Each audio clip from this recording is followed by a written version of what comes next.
বন্ধুরা, কেমন আছেন বন্ধুরা? আবারও একটি নতুন ভিডিও নিয়ে আপনাদের সামনে আমি হাজির হয়ে গেলাম। ঘরে মাংস যদি কম থাকে, মেহমান এসে গেলে এইভাবেই রান্নাটি করে খেয়ে দেখবেন, মেহমান হাত চেটে ফুটে খাবে। মাংসটি আমি ছোট ছোট করে পিস করে নিয়েছি। আমি একটি পেঁয়াজ কুচি করে দিয়ে দিলাম, পরিমাণ মতন লবণ দিলাম, আমি হলুদ গুঁড়ো দিলাম 1 টেবিল স্পুন, লঙ্কার গুঁড়ো দিয়ে দেব 1 টেবিল স্পুন, আমি এখানে কাশ্মীরি লঙ্কা দিয়ে দেব 1 টেবিল স্পুন। এখানে আমি মিট মশলা দিয়ে দেব 1 টেবিল স্পুন। আমি ধনিয়া গুঁড়ো দিলাম 1/2 টেবিল স্পুন। আমি 1/2 টেবিল স্পুন গরম মশলার গুঁড়ো দিলাম। পেঁয়াজ বেরেস্তা দিয়ে দিলাম এখানে আমি। এখন আমি সাদা তেল দিয়ে দেব এখানে। আমি এখন ভালো করে মাখিয়ে নেব।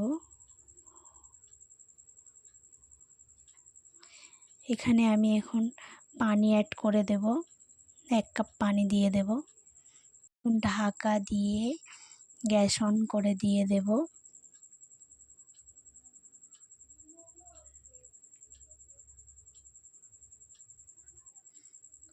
বন্ধুরা, আমি 10 মিনিট পরে ফিরে এলাম। দেখুন পানিটি শুকিয়ে গিয়েছে। আমি এখন নেড়ে চেড়ে এখানে ভালো করে নেড়ে নিয়ে আমি এখানে কাঁঠাল দানা আমি 8 থেকে 10টি ভালো করে ছাড়িয়ে ধুয়ে আমি ছোট ছোট পিস করে ভেজে রেখেছি, ওটা আমি এখানে দিয়ে দেব।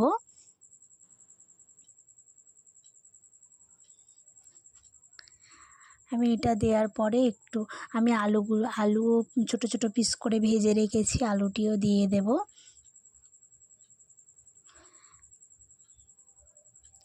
আমি ভালো করে কষে নেব। এখন পানি দিয়ে দেব।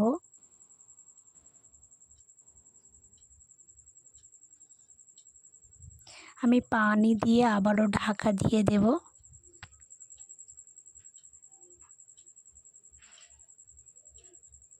আমার এটা হয়ে গিয়েছে। আমি এখন এটা ভালো করে নেড়ে চেড়ে আমি গ্যাস অফ করে নামিয়ে নেব।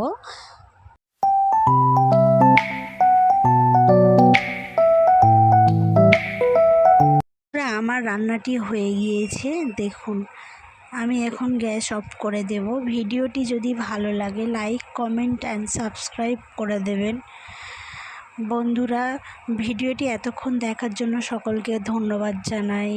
আপনাদের কাছে থেকে বিদায় নিচ্ছি। দেখা হবে আবার নতুন একটি ভিডিওতে।